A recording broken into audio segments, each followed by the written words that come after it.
Welcome to The Explainer. Today we are diving deep into what is, let's be honest, one of the biggest sources of stress for any corps member, your place of primary assignment, or PPA. We're going to break down the entire process for you, from the moment you get that posting letter to how you can really make the most of your year.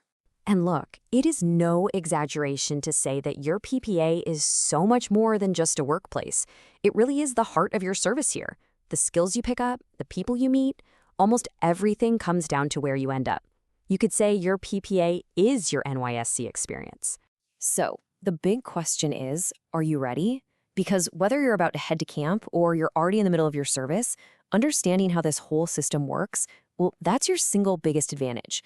It's like having a cheat code. All right, first up, the assignment process. So how does this all even start?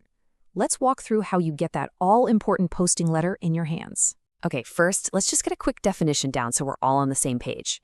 Your PPA is simply the official spot, the organization where you'll be working for the next year. This could be anything, a school, a hospital, some government agency, maybe even a private company. So here's the thing. This isn't a normal job hunt. On the very last day of camp, NYC basically plays matchmaker. They look at what you studied and what the state needs, and they place you. The whole idea is to take the stress of job searching off your shoulders. But, and this is a key exception, if you've been relocated to a new state, you sometimes have a chance to influence this by getting a request letter from an organization you actually want to work for.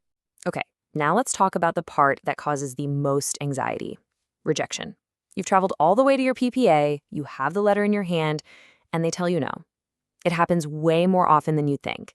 But trust me, it is rarely the end of the world. In fact, it can be a huge opportunity. Before you start thinking it's about you, just look at the common reasons.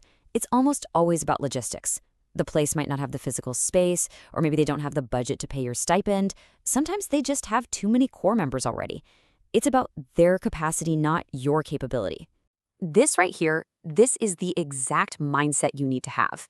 Getting rejected doesn't mean you failed. It means it's time to pivot.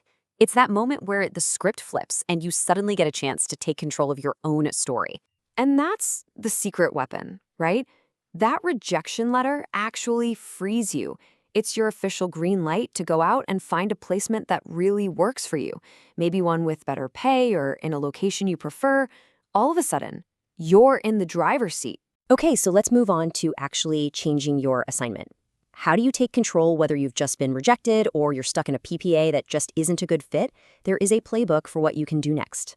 So if you've been rejected, the process is pretty straightforward. You take that rejection letter and you start looking for organizations yourself. Once you find one you're excited about, you talk to them, you get a formal request letter, and you take that straight to your LGI. It's all about being proactive, and honestly, it can feel pretty empowering. Now, what if you want to change after you've already been accepted? Okay, this is a bit trickier, but it is definitely not impossible. You just need a strong, valid reason. If your PPA isn't being helpful, you can take your case directly to your LGI. The absolute key here is polite persistence. You have to keep following up, and more often than not, you can get the change you need. This little chart here kind of breaks it all down. So after rejection, you need a request letter, and you see your LGI. Trying to move to a different local government? Well, that same letter goes to the NYC State Secretariat. And changing to a whole new state? That's a much bigger process that has to start with getting an official relocation approved. All right, let's talk about knowing your rights. Moving your PPA is one thing, but understanding your rights is absolutely essential no matter where you end up. You're not just some volunteer, you're a corps member, and you have specific protections. Please do not forget this.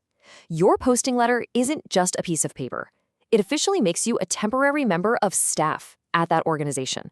And that status, it comes with fundamental rights. You have the right to be treated fairly. You have the right to a safe work environment. And if you face harassment or any other serious issues, there is a clear chain of command. Your first call is your LGI. For anything more severe, you can and you should escalate it to the state coordinator. Seriously, do not suffer in silence. So what about taking time off? Just remember this number: 2 weeks. That is your official leave entitlement. But, and this is important, you can't just take it whenever you feel like it. So let's clear this up because it gets confusing. That official 2-week leave is meant for right after you've documented at your PPA to help you get settled. It needs formal approval from both your PPA and your LGI. That is totally separate from school holidays. Those only count as your time off if you are actually posted in a school. Okay, so we've covered the process, the potential problems, and the policies. Let's wrap up by kind of shifting our mindset. Your PPA isn't just a place you have to show up to. It's a platform, a launchpad that you can build on. Success here isn't that complicated. It really comes down to these basic things. Be reliable. Show up. Look for ways to actually make a contribution, no matter how small it seems. Treat it like a real job, because it is. And above all, just bring your best energy to it every day you can. Because ultimately, this is the simple truth of it all. The NYC gives you the framework, but you are the one who builds the experience. Your attitude, your actions, your choices, they will decide whether this is a year of incredible growth or just a year of getting by. So I'll just leave you with this thought. Your PPA is a platform, and you have it for 1 year. The question is, what are you going to build? What skills will you learn? What connections will you forge? And what kind of impact will you leave behind? The choice, in the end, is all yours.